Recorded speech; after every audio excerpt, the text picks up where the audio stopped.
السلام علیکم ورحمۃ اللہ وبرکاتہ۔ ان الحمد للہ نحمدہ ونصلی علی رسولہ الکریم اما بعد۔ محترم بھائیوں، لغوی طور پر وسیلہ سے مراد ہر وہ چیز ہے جس کے ذریعے کسی کا قرب حاصل کیا جائے۔ شریعت کے اندر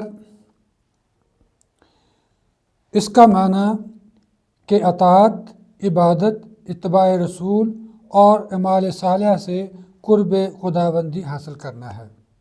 اللہ تعالیٰ فرماتے ہیں یا ایھا الذین آمنوا اتقوا اللہ وابتغوا الیہ الوسیلہ وجاہدوا فی سبیلہ لعلکم تفلحون۔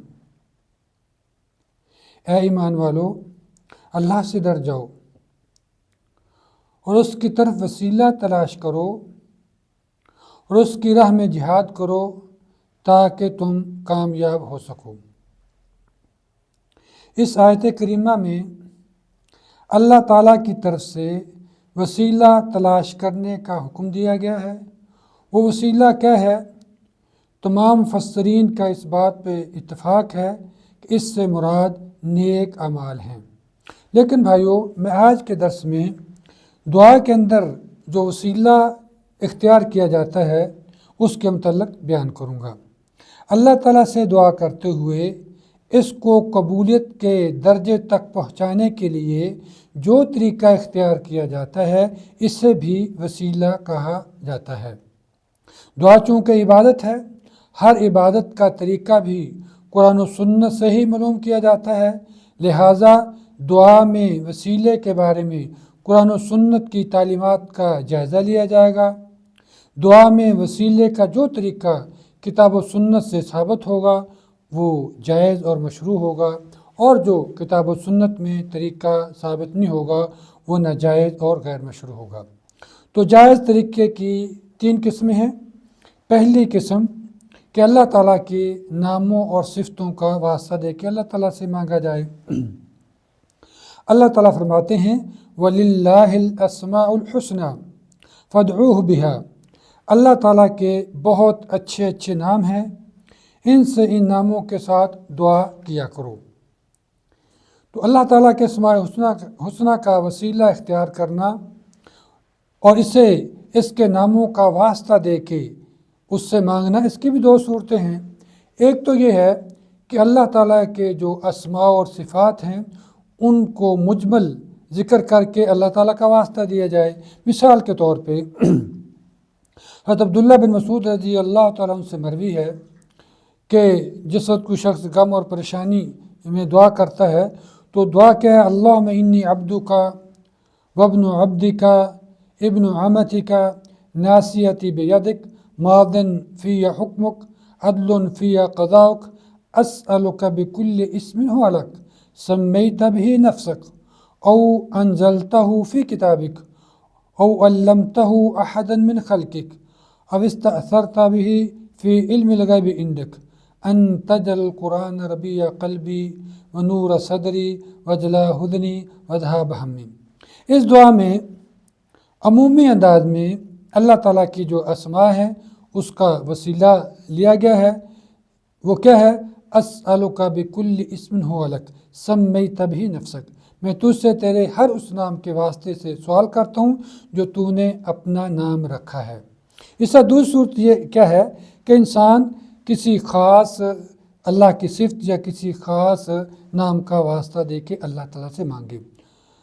حضرت ابوبکر صدیق رضی اللہ تعالیٰ عنہ نے رسول صلی اللہ علیہ وسلم سے درخواست کی کہ مجھے کوئی دعا بتائیں کہ جو میں نماز کے اندر پڑھا کروں۔ تو آپ صلی اللہ علیہ وسلم نے ابوبکر صدیق رضی اللہ تعالیٰ عنہ کو یہ دعا سکھائی، اللہم انی ظلمت نفسی ظلما کثیرا ولا یغفر الذنوب الا انت فاغفر لی مغفرۃ من عندک وارحمنی انک انت الغفور الرحیم۔ اس دعا میں اللہ تعالیٰ نے مغفرت اور رحمت کا سوال ہے۔ اس دعا میں اللہ تعالیٰ سے اس کی بخشش اور رحمت کا سوال ہے۔ اس مناسبت سے اسماء حسنہ میں سے الغفور اور الرحیم کا واسطہ یا وسیلہ لیا گیا ہے۔ اسی طرح حضرت انس رضی اللہ تعالیٰ عنہ سے روایت ہے، وہ کہتے ہیں میں رسول اللہ صلی اللہ علیہ وسلم کے ساتھ مسجد میں بیٹھا ہوا تھا، ایک شخص نماز پڑھ رہا تھا، اس نے یہ دعا مانگی، اللہم انی اسألک بأن لک الحمد لا الہ الا انت المنان بدیع السماوات والارض یا ذا الجلال والاکرام یا حی یا قیوم۔ اے اللہ، میں تجھ سے سوال کرتا ہوں اس لیے کہ تیری ہی تعریف ہے، تیرے سوا کوئی معبود نہیں، تو بے انتہا احسان کرنے والا ہے، آسمان و زمین کو بے مثال پیدا کرنے والا ہے، اے جلال و اکرام والے، اے زندہ، اے نگرانی کرنے والے۔ یہ سن کر رسول اللہ صلی اللہ علیہ وسلم نے فرمایا، اس نے اللہ تعالیٰ کے اسم اعظم کے ساتھ دعا مانگی ہے، جو شخص بھی اس وسیلہ سے دعا مانگے گا اللہ تعالیٰ اس کو قبول کرے گا، اور جب بھی اس کے ذریعے سوال کرے گا اللہ تعالیٰ اس کے اس سوال کو قبول کریں گے۔ اس سے بھائیو دوسرا کیا ہے وسیلہ دعا کے اندر، کہ انسان اپنے جو زندگی کے اندر نیک اعمال کیے تھے اللہ کو راضی کرنے کے لیے ان کا وسیلہ دے۔ مثال کے طور پہ بخاری اور مسلم کے اندر حدیث ہے، عبداللہ بن عمر رضی اللہ تعالیٰ عنہ سے روایت ہے کہ نبی صلی اللہ علیہ وسلم نے فرمایا، 3 آدمی سفر پہ جا رہے تھے، راستے میں بارش شروع ہو گئی تو ان تینوں آدمیوں نے ایک غار کے اندر پناہ لے لی۔ اللہ تعالیٰ کی حکمت کہ ایک بہت بڑا پتھر غار کے منہ کے آگے آ گیا۔ اب ان کے اندر اتنی قوت اور طاقت تو نہیں تھی کہ اس پتھر کو ہٹا سکیں، تو انہوں نے مشورہ کیا کہ چلو ہم میں سے جس نے بھی زندگی کے اندر جو اچھا عمل کیا تھا اس کا واسطہ دے کے اللہ تعالیٰ سے مانگے، شاید اللہ تعالیٰ اس پتھر کو ہٹا دے۔ اس میں سے ایک کہتا ہے کہ میں بکریاں چرواتا تھا اور میرے والدین بوڑھے تھے، میں صبح کو جاتا، شام کو آتا، شام کو آنے کے بعد دودھ نکالتا، دودھ نکالنے کے بعد پہلے اپنے والدین کو پیش کرتا، اس کے بعد اپنے بیوی بچوں کو دیتا۔ ایک دن میں لیٹ گھر پہنچا تو جب میں دودھ نکال کر اپنے والدین کے پاس گیا تو وہ سو چکے تھے۔ میں نے دودھ کا پیالہ ہاتھ میں پکڑا اور والدین کے سرانے کھڑا ہو گیا، ان کو نہ بیدار کیا تاکہ کہیں ان کی نیند خراب نہ ہو، تو جب وہ اٹھیں گے تو وہ ان کو میں دودھ پلا دوں گا۔ ساری رات والدین کے سرانے کھڑا رہا، میرے بچے میرے پاؤں میں بل بلاتے رہے، لیکن میں نے پہلے ان کو دودھ نہ دیا حتیٰ کہ فجر ہوگی۔ جب فجر ہوئی تو میں نے اپنے والدین کو دودھ پلایا، اس کے بعد اپنے بیوی بچوں کو دیا۔ یا اللہ، اگر تجھے میرا یہ عمل پسند ہے تو اس پتھر کو ہٹا دے۔ پتھر تھوڑا سا ہٹ گیا لیکن وہ ابھی نکل نہیں سکتے تھے۔ اب دوسرے آدمی نے دعا مانگی کہ مجھے اپنے چچا کی لڑکی سے محبت تھی، وہی محبت جو مردوں کو عورتوں سے ہوتی ہے، میں اس کو برائی پہ ابھارتا تو وہ انکار کر دیتی۔ ایک دن اس نے کہا کہ ٹھیک ہے، تم مجھے 100 دینار دو، پھر میں تمہارے ساتھ یہ بدکاری کروں گی۔ تو میں نے بڑی مشکل سے 100 دینار اکٹھے کیے۔ جب 100 دینار اکٹھے کر لیے اور میں نے اس کو کہا کہ اب میرے پاس 100 دینار ہو گئے ہیں، میں نے اس کو دیے اور برائی کا ارادہ کیا، تو اس عورت نے کہا کہ اللہ سے ڈر جا، اللہ کے بندے اللہ سے ڈر جا اور حق کے بغیر اس مہر کو نہ توڑ۔ تو میں ڈر کے اس برائی کو چھوڑ دیا۔ اے اللہ، اگر تجھے میرا یہ عمل پسند ہے تو پتھر کو ہٹا دے۔ پتھر تھوڑا سا اور ہٹ گیا۔ اب تیسرا بندہ آتا ہے، کہتا ہے کہ میں نے ایک مزدور رکھا مزدوری پہ، لیکن جس وقت میں اس کو مزدوری دینے لگا تو وہ ناراض ہو کے چلا گیا، مزدوری چھوڑ کے چلا گیا۔ میں نے اس سے تجارت کی حتیٰ کہ بہت زیادہ اس سے گایوں کا ریوڑ بن گیا۔ وہ کافی عرصے بعد میرے پاس آیا اور اس نے کہا کہ میں نے فلاں وقت آپ کے پاس مزدوری کی تھی اور میری مزدوری باقی ہے، مجھے دے دے۔ تو میں نے اس کو کہا یہ ساری گائیں آپ کی ہیں، لے جا۔ تو اس نے کہا اللہ کے بندے، میں مجبور ہوں اور مجھے مذاق نہ کر، مجھے میری مزدوری دے۔ اس نے کہا میں مذاق نہیں کر رہا، کہ ساری گائیں آپ کی ہیں، جو تو مزدوری چھوڑ گیا تھا میں نے اس کے ساتھ تجارت کی تو اللہ نے اس کے اندر برکت دے دی، وہ ساری گائیں لے کے چلا گیا۔ اے اللہ، اگر تجھے میرا یہ عمل پسند ہے تو پتھر کو ہٹا دے، تو پتھر ہٹ گیا اور تینوں آدمی سلامت کے ساتھ غار سے نکل گئے۔ تب اس حدیث سے ثابت کیا ہوا کہ اگر انسان زندگی کے اندر اللہ کو راضی کرنے کے لیے، اللہ کی رضا کے لیے کوئی نیک عمل کرتا ہے تو اس کا واسطہ دے کے اللہ تعالیٰ سے مانگے۔ تیسری صورت کیا ہے؟ کوئی اگر نیک اور صالح بندہ ہے اور زندہ ہے، اس سے دعا کروائی جائے۔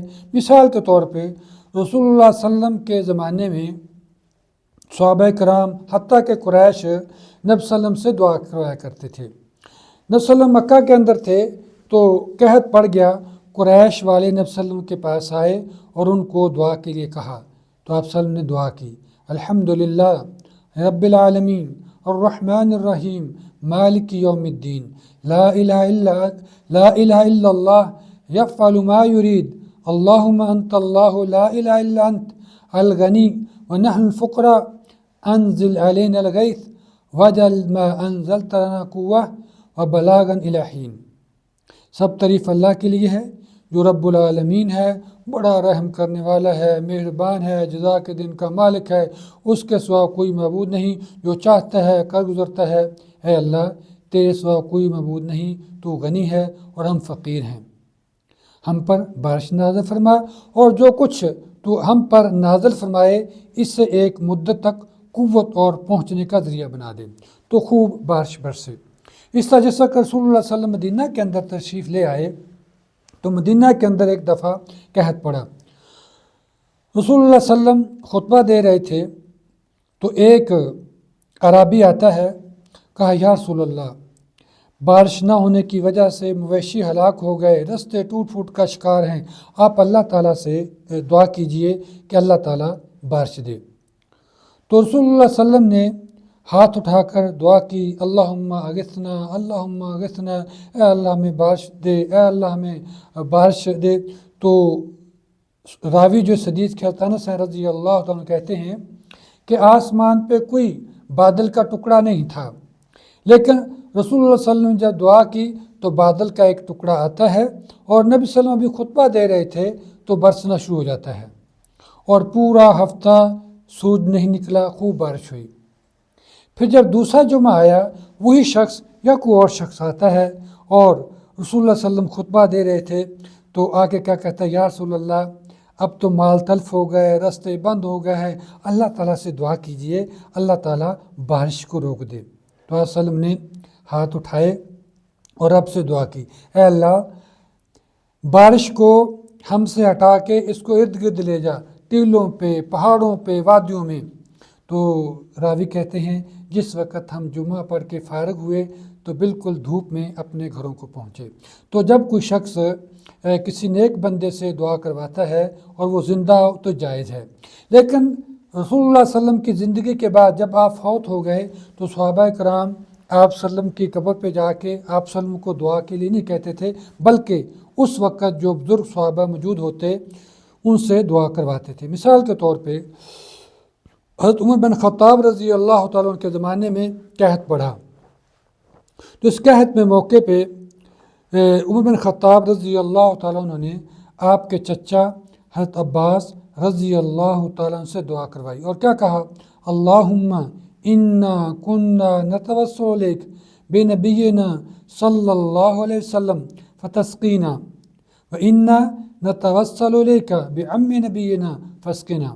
اے خالق کائنات، ہم نبی صلی اللہ علیہ وسلم کی حیات طیبہ میں ان سے دعا کا وسیلہ پکڑتے تھے اور تمہیں بارش دے دیتے تھے، اور آج ہم ان کے چچا حضرت عباس کو دعا کے لیے لائے ہیں، اے اللہ ان کی دعا کے وسیلے سے ہمیں سیراب کر دے۔